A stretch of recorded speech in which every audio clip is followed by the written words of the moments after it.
Bonjour tout le monde. Donc là, faire, je vais essayer de faire la présentation d'un cours qui fait partie du programme du module des urgences médico-chirurgicales de la 6e année médecine.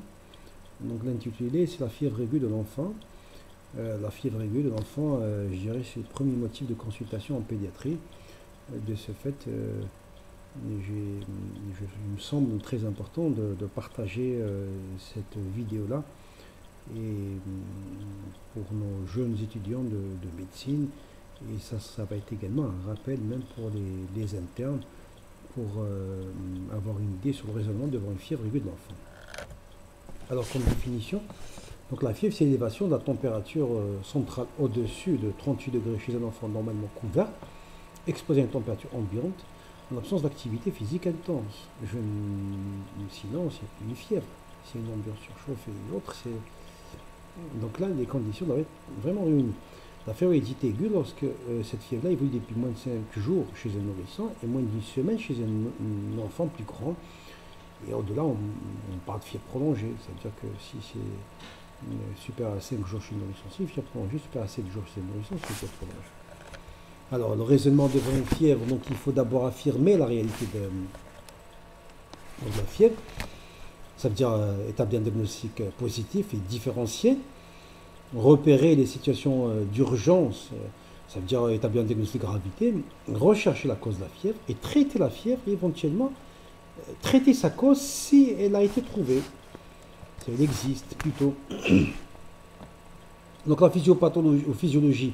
Donc la température résulte de l'équilibre entre la thermogénèse et la thermolyse. La thermogénèse, c'est la synthèse de la température grâce à la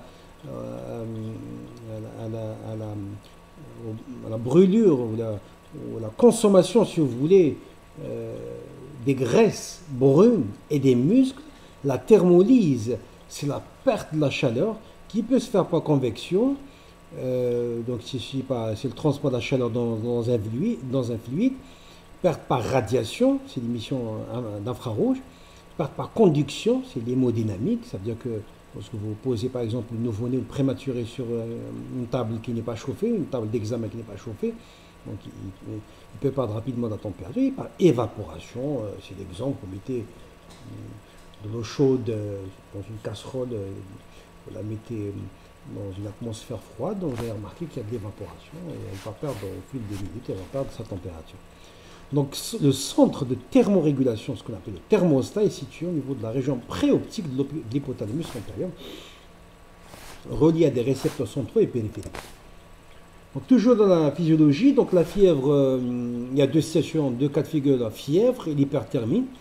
Donc la fièvre, le point d'équilibre est modifié, le thermostat est trop élevé, réglé par exemple 39, 40, ça dépend. Il est secondaire à des substances pyrogènes, c'est des interleukines qui sont libérées par des macrophages stimulés par un germe, virus ou bactérie. Les conséquences, c'est une diminution de la thermolyse, donc il y aura une vasoconstriction. Donc vous remarquez qu'un enfant qui fait 40 degrés par exemple, il a les extrémités qui sont froides. Pourquoi? Parce que l'organisme, le thermostat est déréglé. Il pense que si le thermostat est à 40, alors s'il a 37 degrés qui est une température normale, le thermostat pour lui, il est trop bas. Donc qu'est-ce qu'il va faire? Il va essayer de faire élever la température de l'organisme jusqu'à être compatible avec la température du thermostat. Ça veut dire qu'il va essayer de faire élever la température jusqu'à 40. En faisant quoi? En diminuant la thermolyse. C'est ce qu'on appelle la vasoconstriction. C'est pour ça que vous remarquez qu'un enfant qui a 40 degrés, les extrémités qui sont froides. Une augmentation de la thermogénèse. Donc la physiopathologie, donc toujours dans la physiologie plutôt, donc la fièvre, on peut avoir deux cas de figure, la fièvre et l'hyperthermie avec l'hyperthermie où le point d'équilibre est non modifié. Donc la fièvre, on a deux cas de figure, soit la fièvre, soit l'hyperthermie.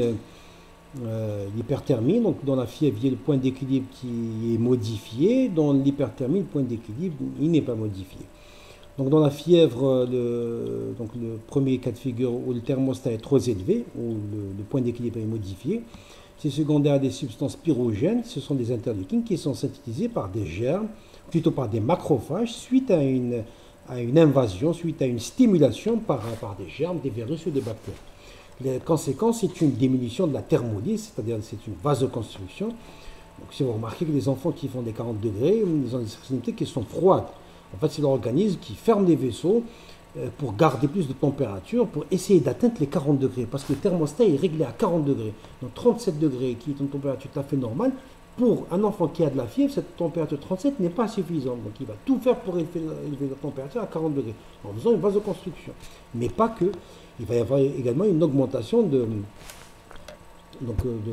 la thermolyse.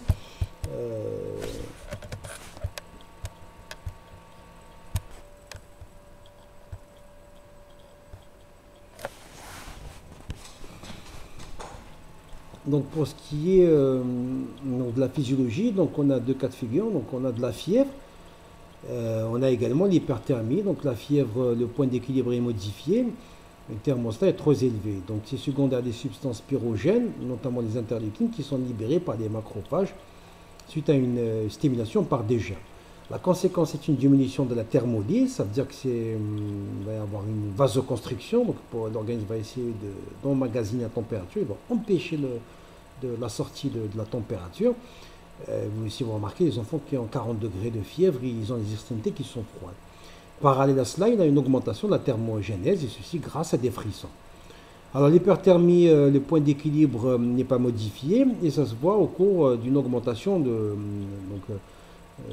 la thermogénèse, par exemple, un exercice physique intense, une température ambiante trop élevée, par exemple en été, ou bien voilà, un coup de chaleur, une diminution de la sudation si son enfant ne s'hydrate pas correctement.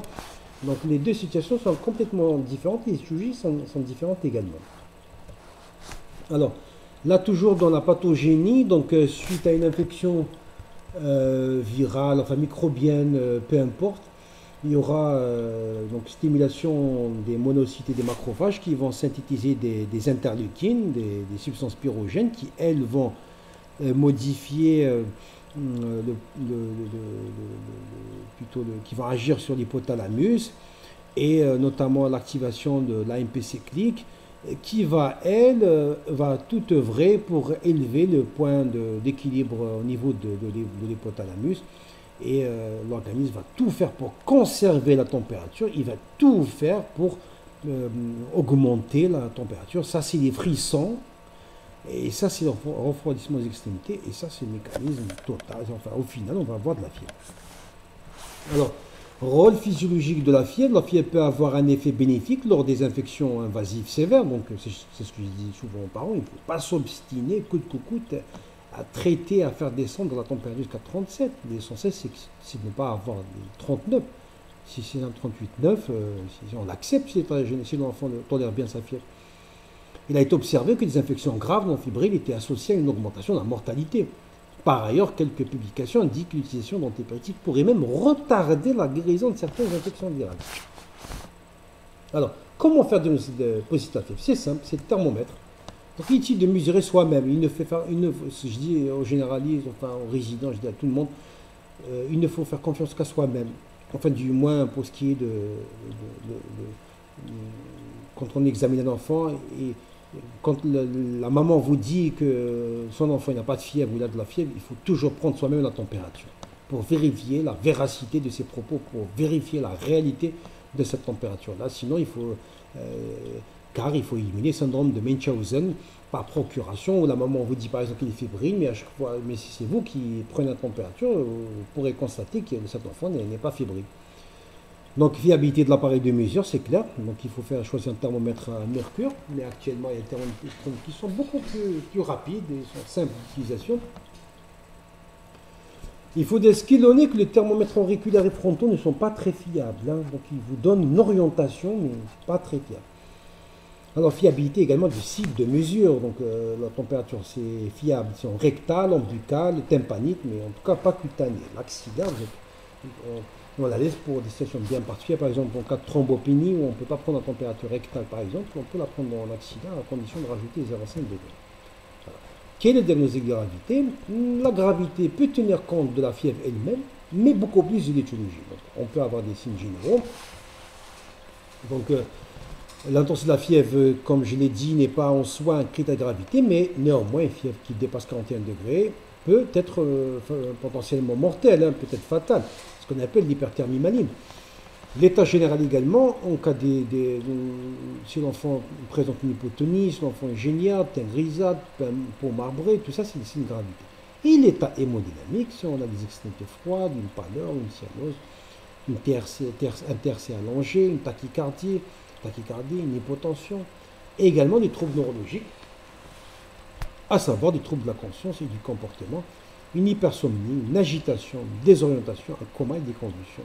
On peut avoir également une détresse sportive. Tout ça, c'est des facteurs de gravité. Alors, gravité liée à l'étiologie. Donc, un purpura surtout s'il est diffus, extensif nécrotique, doit faire suspecter un purpura fulminans. Donc, la gravité, encore une fois, je reviens vers la première slide. Donc, la gravité peut tenir compte de la fièvre elle-même, mais surtout de l'étiologie. Un purpura fulminans, c'est gravissime. D'ailleurs, toute manifestation neurologique, dans le contexte hybride, doit nous faire évoquer une infection méningée. Par exemple, vous avez un syndrome méningé, une hypotonie axiale, un trouble de la conscience. Donc, purpura fulminans, c'est grave. Méningite, c'est grave. Méningoencéphalite, c'est grave. Là, c'est un tableau qui vous explique, qui vous montre un petit peu les différences de certains paramètres entre un enfant qui présente une infection virale simple, sans aucune gravité, d'une infection possiblement sévère, donc le fascias, donc l'enfant qui prend une infection virale, donc le fascias est vultueux, la conscience est normale, le cri est vigoureux, le tégument, son térétrosique est chaud, le temps de recollation est immédiat, la TRC n'est pas allongée, on faveur d'une infection sévère, donc il y a une pâleur, l'enfant est pâle, il présente une cyanose péribuccale, il présente une somnolence, il est plaintif, il est génial, il est marbré, il est froid, avec une TRC allongée. Voilà un petit peu, là c'est dramatique, hein, c'est un purpura fulminans, remarquez l'aspect nécrotique, cet enfant-là risque même de garder, s'il survit, ceci dit, il peut garder même des séquelles cutanées déjà, vous voyez que la situation est dramatique. Hein. Alors, terrain à risque également, la gravité peut tenir de la fièvre, peut tenir également d'une éventuelle étiologie, une infection neuroméningée, une purpura fulminans, tout ça c'est dramatique. Mais la gravité peut tenir compte également du terrain. Donc les petits nourrissons, moins de 3 mois, c'est toujours grave. C'est toujours potentiellement grave du moins. Donc les enfants porteurs d'un déficit immunitaire, d'un sang néphrotique, d'une drépanocytose, d'une période post-opératoire, sont également des situations à risque. Alors, quel est le diagnostic étiologique ou quelle est l'étiologie de la fièvre?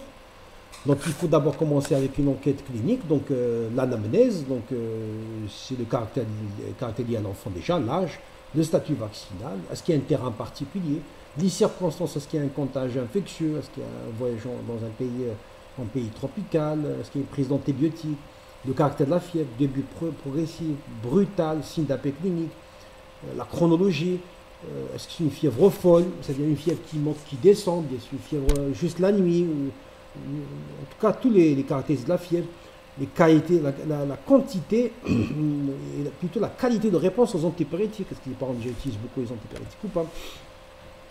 Et puis l'examen physique, donc la température, la fréquence cardiaque, la tension artérielle, la saturation, le score de Glasgow, l'échelle d'évaluation de la douleur et le poids. Alors l'enquête paraclinique, j'ai préféré la situer en 3 situations, parce que les examens complémentaires ne devraient pas être demandés sans calcul, donc c'est en fonction du contexte clinique. Donc si vous êtes en face d'un fièvre, une fièvre aiguë chez un enfant de moins d'1 mois, donc toute fièvre chez un nouveau-né est considérée comme infection maternelle-fœtale jusqu'à preuve du contraire. Donc il faut faire un bilan, hospitaliser, donc il faut hospitaliser, faire un bilan, une formule, une CRP, une UCB, des hémocultures, une fonction lombaire, une radio pulmonaire. Après, si c'est une fièvre aiguë chez un enfant entre 1 et 3 mois, donc il y a toujours la crainte d'infection maternelle-fœtale tardive, mais la situation est un peu moins dramatique qu'elle nouveau-né, est un peu moins sérieuse qu'elle nouveau-né, mais ça restera quand même, l'âge, ça restera encore jeune. Donc il faut rechercher une gravité, donc ce qu'on appelle l'infection bactérienne sévère ou potentiellement sévère, qui justifierait une mise sous antibiotiques en urgence. Il faut réaliser également des examens, la formule, la CRP, le CB, plus ou moins la radio pulmonaire s'il y a des signes d'appel, ou s'il n'y a pas de foyer infectieux évident. Une ponction lombaire également s'il n'y a pas de foyer infectieux évident, ou bien s'il y a des troubles neurologiques. Après l'âge de 3 mois, c'est en fonction de l'examen clinique et des signes de gravité. Ainsi, si la situation n'est pas catastrophique, on peut traiter si le foyer est retrouvé, on va le traiter le foyer. Si on ne retrouve pas de foyer, on peut donner du paracétamol et revoir l'enfant. Les examens complémentaires sont indiqués, par exemple, si c'est une fièvre qui dépasse 3 jours, ou bien s'il y a des signes de gravité. Voilà. Résultat de l'enquête étiologique. Donc, devant une fièvre aiguë, on a les causes non infectieuses, et on a également les fièvres prolongées.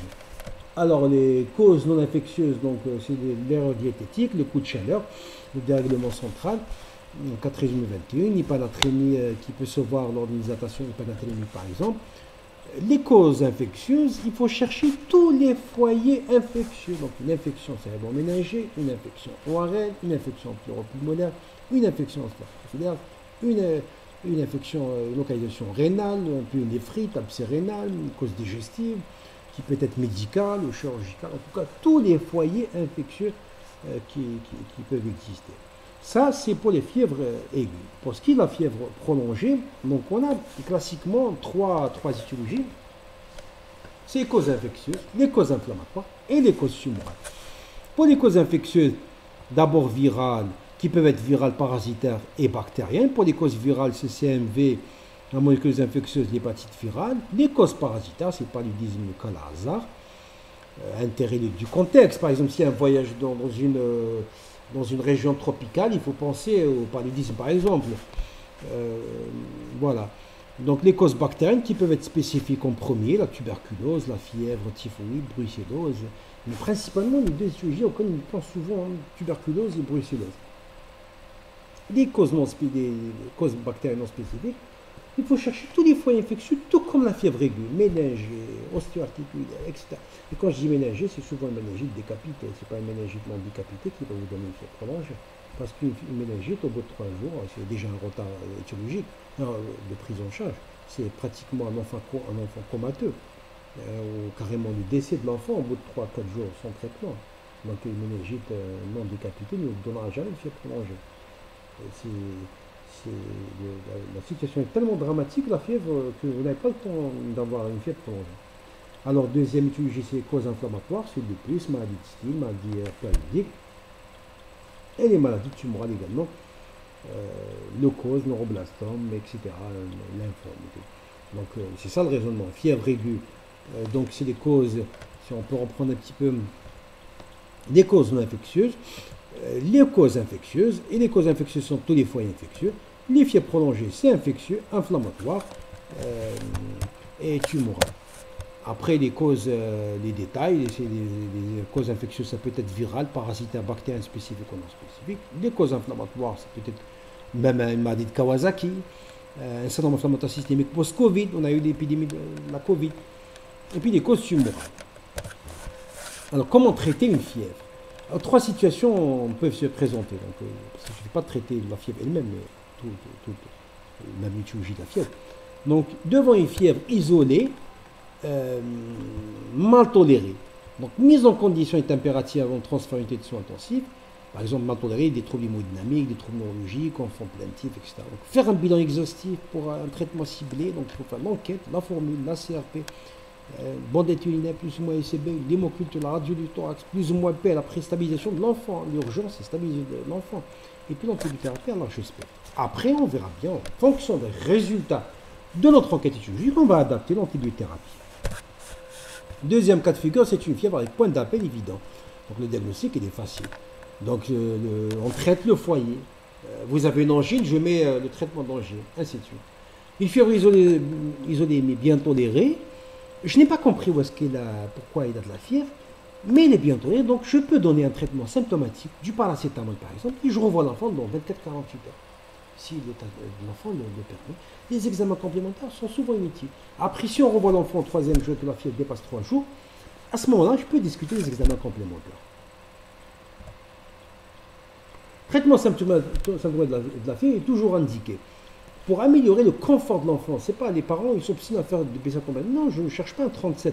Je cherche le confort de l'enfant. Un enfant qui a un 40 degrés, même si c'est une petite grippe, quand il a 40 degrés, il mange mal, il mange pas du tout, il dort mal, il est plaintif, il n'est pas bien.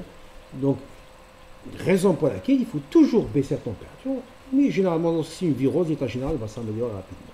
Alors, comment baisser cette température-là? Grâce à des mesures hygiéno-diététiques et un traitement médicamenteux. Alors, les mesures physiques de lutte contre la fièvre, il n'y en a pas beaucoup, mais il faut comment les enseigner aux parents. Donc, il faut découvrir et déshabiller l'enfant. Il faut arrêter le chauffage dans la pièce. Il ne faut pas laisser une température élevée dans la chambre. Il faut ventiler, il faut aérer la pièce et faire boire abondamment l'enfant. Alors, pour ce qui est des bains froids, c'est abandonné, c'est désagréable. Il y a un même risque de convulsion de l'enfant. Ça n'aide pas beaucoup. Vous n'aidez pas en tout cas le thermostat à revenir à la norme. Et c'est très désagréable. Les médicaments, ils agissent principalement sur le mécanisme de régulation centrale de la température corporelle. Donc on a les 4 antipyrétiques utilisables en pédiatrie, chef de file, c'est paracétamol, l'ibuprofène et les salicyliques. Enfin, principalement, ce sont ces thérapeutiques. Après, les ANS, c'est discuté. Il y a certains contre-indications. C'est pas contre-indiqué, mais il y a certaines contre-indications. En tout cas, il ne faut pas en abuser avec les ANS. Alors, paracétamol, donc 60 mg par kilo par jour en 4 prises, soit 15 mg par kilo par prise. Donc, il faut favoriser en pédiatrie la forme orale. Les suppos, c'est quand, par exemple, c'est la nuit, quand l'enfant dort, si on n'a pas envie de trop le déranger, quand il y a des vomissements. Mais sinon, la demi-vie des suppos, elle est très courte, ce qui va nous obliger à chercher comment traiter la fièvre si elle reprend avant la 6e heure. Et on ne peut pas mettre justement une autre dose de paracétamol avant 6 heures. Alors, risque, ces réactions allergiques, c'est exceptionnel, risque de surdosage, donc on peut avoir une stabilisation hépatocellulaire si on dépasse la dose adéquate. À ce moment-là, il y a un antagoniste, c'est un mucolytique qu'on appelle mucomyste, qu'on peut donner par voie orale pour faire face à l'effet du paracétamol. Alors l'aspirine dose, c'est, je dirais, quasi abandonné chez l'enfant, mais comme des gens qui continuent à l'utiliser. Il y a plusieurs spécialités, nombreuses spécialités. L'absorption est rapide, c'est efficace, mais on a toujours la hantise du syndrome de Raynaud. Voilà. L'ibuprofène, c'est 20 à 30 mg par kilo par jour en 3 prises. Il y a beaucoup de préparations, beaucoup de sirop sous forme de dose poids qui vous facilitent la tâche. C'est contre-indiqué quand l'enfant présente par exemple une varicelle, une fièvre en rapport avec une varicelle. Quand il y a une pathologie, il y a de l'absédation, par exemple, une infection osseuse, il ne faut pas mettre. En tout cas, il faut mettre l'antibiothérapie, il faut être certain d'avoir bien couvert l'enfant avec des antibiotiques avant de mettre l'Advil pour un ANS pour une infection bactérienne. Sinon, pour la varicelle, c'est une contre-indication absolue. Voilà, donc par exemple, c'est contre-indiqué en cas de pleurésie purulente parce que ça risque d'aggraver. L'abcès pulmonaire parce qu'il risque de s'aggraver, les mastéoïdites également. Les caries et les abcès dentaires qui peuvent évoluer vers carrément une cellulite, voire même l'infection peut diffuser même et entraîner carrément ce qu'on appelle une médiastélite. Donc en conclusion, je dirais que la fièvre est un symptôme fréquent de consultation en pédiatrie. C'est souvent très effrayant pour les parents, mais en réalité, je leur dis souvent aux parents, l'urgence c'est l'étiologie. Donc le problème de la fièvre, donc la fréquence c'est fréquent, la gravité tient beaucoup des étiologies. L'urgence c'est de trouver dans la mesure du possible l'étiologie afin de la traiter. Le traitement actuel restera du paracétamol par voie Péros, c'est la meilleure forme galénique pour diminuer la température. Et je vous remercie et bon courage.